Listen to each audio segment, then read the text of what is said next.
Peace, y'all. What's the word, man? You already know how it's going down. It's your homeboy Hood and all that. But check this out. There is definitely something that needs to be addressed immediately. So we're going to do just that. But before we even get into it, I just want to make sure that you guys are listening to me closely and carefully. I sincerely and truthfully hope that this is my very last time having to speak about this topic. The last time that I talked about it, I thought it was going to be my last time talking about it. But clearly it wasn't, because here I am yet again about to address the same things. And it's kind of ridiculous, to be honest, right? Recently, Louch went on Vlad TV to do an interview. Now, during this interview, he was asked a few different things.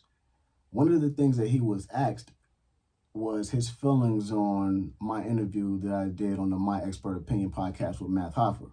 Now, his response is kind of crazy to me, right? Firstly, let me just start by saying that, Louch, when I spoke about you guys, I did it respectfully. Anytime I speak about you guys, I make sure I talk respectfully. I made sure that I maintain a certain level of respect when I spoke about you guys when I was doing my interview, right? Because that's what it is. I respect you all. Now, with that said, the way you addressed me in the beginning of your interview was blatant disrespect, right? I'm not your kid and I'm not a kid, period. You dig what I'm saying? I demand the same respect that I give from everybody. You know what I mean? I refuse to be disrespected. So I just want to start with that. Throw the disrespect out the window and leave it there. You know what I mean? We're all grown and we should be able to conduct ourselves as such and be respectful. All right? So let's get into it. I find it kind of weird that at the start of this interview, he began by stating or expressing his dislike for me. Now, it's funny that he started his interview from an emotional space. Like you got emotional right off the back. You're dealing with feelings. Liking a person is a feeling. We're dealing with facts here, and you're bringing feelings to the equation. You know what I'm saying? Like, it's kind of confusing to me. I don't know why he chose to speak on that, because how you feel about me has absolutely nothing to do with the topic at hand. You dig? But whatever the case be, I don't share those same feelings, though. I actually love Jhood. You feel what I'm saying? Because of, the opportunity that they gave me. They put me in a position to be heard on a level that I wasn't being heard on before. So for that, I could never dislike them. I could dislike the way they conduct business, but as far as me disliking them, I could never do that. So I'm not going to stoop as low as he did with saying, the type of things that he said about me. You know what I'm saying? So aside from that, he said that if I'm still talking about them after all this time, something has to be wrong. Dude, I was doing an interview, man. They asked me questions and I answered them. Like, it's like, there really ain't nothing more to it than that. Don't flatter yourself, man. You know what I'm saying? Like, whether you want to accept it or not, we created something incredible during that time. You know what I'm saying? And like, the people who were fans of us, the consumers, were really left in the dark as to what took place and made things crumble. So that's kind of going to be always something that they want to know about. And when it comes to me and doing interviews, like I said before, D-Block was a large part of why people know me. So it's a big chance that they're going to speak or ask about that anytime that I do an interview. I mean, that's just what it is. That's reality, man. You guys could do interviews and not speak about this because you have history already. You've been in the game for a significant amount of time. And aside from that, me leaving D-Block didn't affect you guys financially because you were already financially stable at that time versus me. I was dependent on you guys to put me in a position to be financially stable. So I was the one that got the short end of the stick out the whole situation. Y'all could gloss over that part of, that time in history because, like I said, it wasn't affected. But me, on the other hand, I can't say that. And on the flip side of things, another way to look at it, it's like not comparing you guys, but I have to like somewhat put it that way in a sense because you talk about Biggie in a lot of your interviews because I'm assuming that you hold that time dear to your heart. Now, I hold the time that, that I spent around y'all dear to my heart because, like I said, we created something incredible. And no one could take that away. No one could discredit me. What I did has already, been written in a book. And it's just what it is, man. So I talk about it whenever I feel the need to, and it's gonna stay that way. I'm always gonna talk about it. Whenever I feel like I want to speak about something, I will speak about it because I earned that right and it's my life. You know what I'm saying?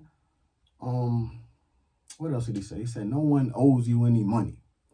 Again, like I told your partner, I never once in any part of the interview said that you guys owe me anything. What I said was I went down to Koch and I learned from Alan Grumpler, the general manager at Koch. He stated that the guys, more than one person, went down to the label after my house burned down and made him aware of the fact that I was in a situation and obviously my house had burned down.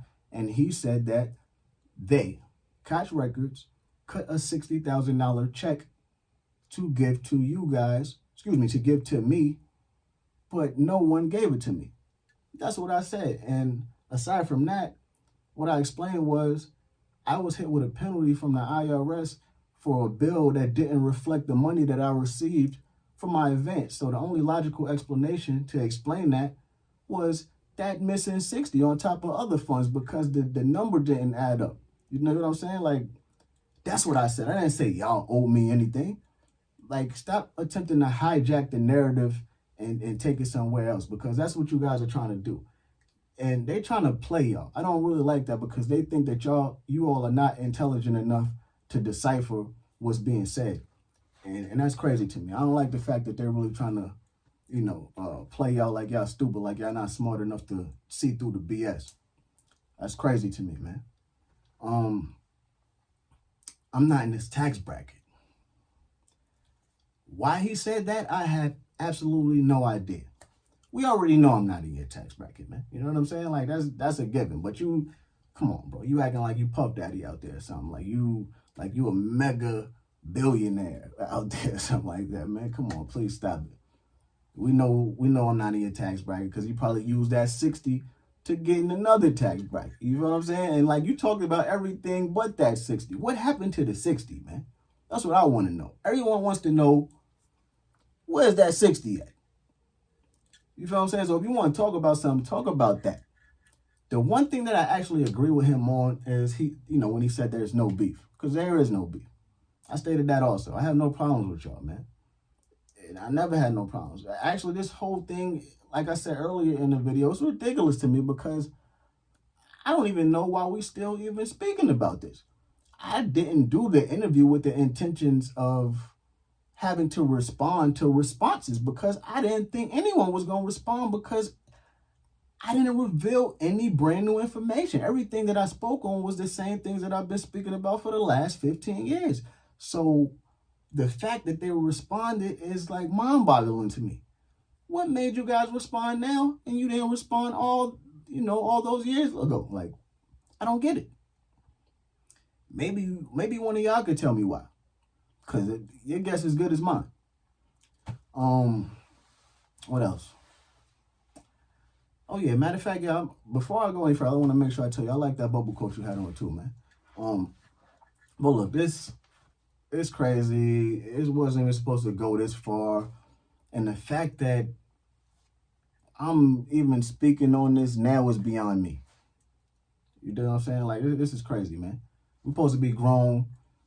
Part of growing is accepting change and accepting responsibility and taking accountability for your actions. You know what I'm saying? Like, I took total accountability for everything that I did and my part that I played in the situation. And it's unfortunate that you guys are unable to do the same, man.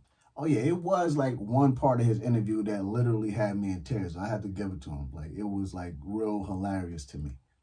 The part when he said, I don't want to be nowhere near him. I don't want to be where he at. I don't want to know him.